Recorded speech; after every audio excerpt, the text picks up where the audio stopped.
Hello everybody, my name is Oliver Prothmann. I'm the president of the German Federal Association of E-Commerce, and today I want to explain a little bit more insights about online retailers and how to do the e-commerce business. When I was responsible for business sellers on a marketplace, I had the question, why are the online retailers so different? When we talk to them, one are understanding our projects and our ideas very fast, others don't understand it so good or so fast. So I tried to get into this topic and try to analyze this by speaking with retailers, and I'm sure now that we have 4 different topics of retailers. So the first thing, of course, if you ask a retailer what is he doing and what he is best in it, he would say, I'm good in selling. So because the main topic a retailer is doing is selling. But if you ask another retailer, then he says, okay, you only can sell if you source in a good way. So if you buy the products cheap, or if you buy the products in the right time and in the good quality. So the second topic is about sourcing. Is the retailer good at sourcing? But then, when we asked other retailers, they said, okay, yes, I know how to source it and I know how to sell it, but the most important topic is to know something about the product. So a lot of retailers are specialists in the product. And that was more or less also the beginning of doing retailing, because they, for example, collected these products and then they said, okay, we sell it in the future. So we have these 3 topics, selling, sourcing and product. And then we found that especially for doing e-commerce, you need another thing, and that's processes. You need to think about process, you need to understand process, because if you're not doing this, you are not able to do a successful e-commerce business. So to run a company, you have to find people that are good in selling, that are good in sourcing, that know a lot about the products, and that are very good in the process. Because at the end, the process must be optimized because of the costs, because of time. And these 3 factors you can find at every retailer, but you also find that every retailer is different. And if you really want to make a successful business, then you have to find that all factors are well prepared at your company. And if you really got people who are very good at selling, who are very good at sourcing, and who knows very much about the product, and who are very good at building the processes, then you will be very successful.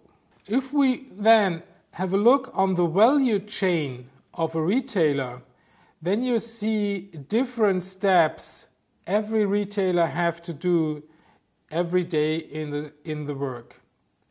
So if we look at the typical process steps, it starts with the market analysis.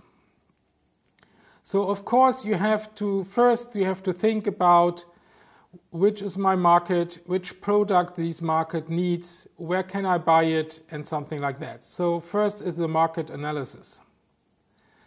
But when I know what kind of products I need, then I have to purchase them, I have to source them.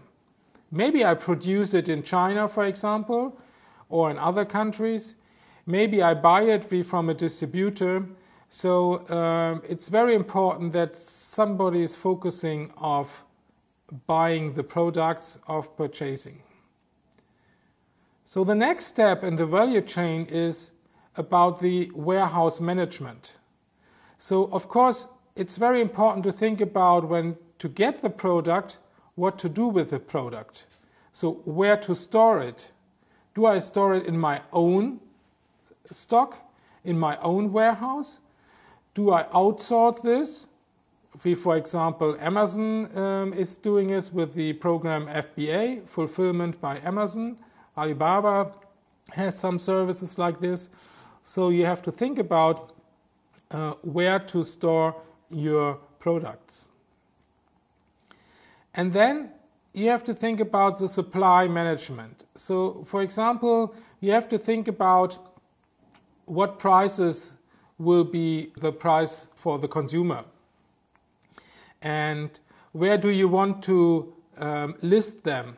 How do you like to present the products? So you have to think about all the products, how to produce it and how to show it outside. When you decided that, of course, the next thing is marketing. So if you listed your products on a marketplace or on your online shop, you have to do marketing. You need traffic. You need the consumer, that the consumer will be a customer. So if you are running your own online shop, then you have to do online marketing, search engine optimization, price comparison sites, and list on price comparison sites and something like that. If you list on marketplaces, there's more or less the same right now. You also have to think about how to optimize presenting your product on the marketplace.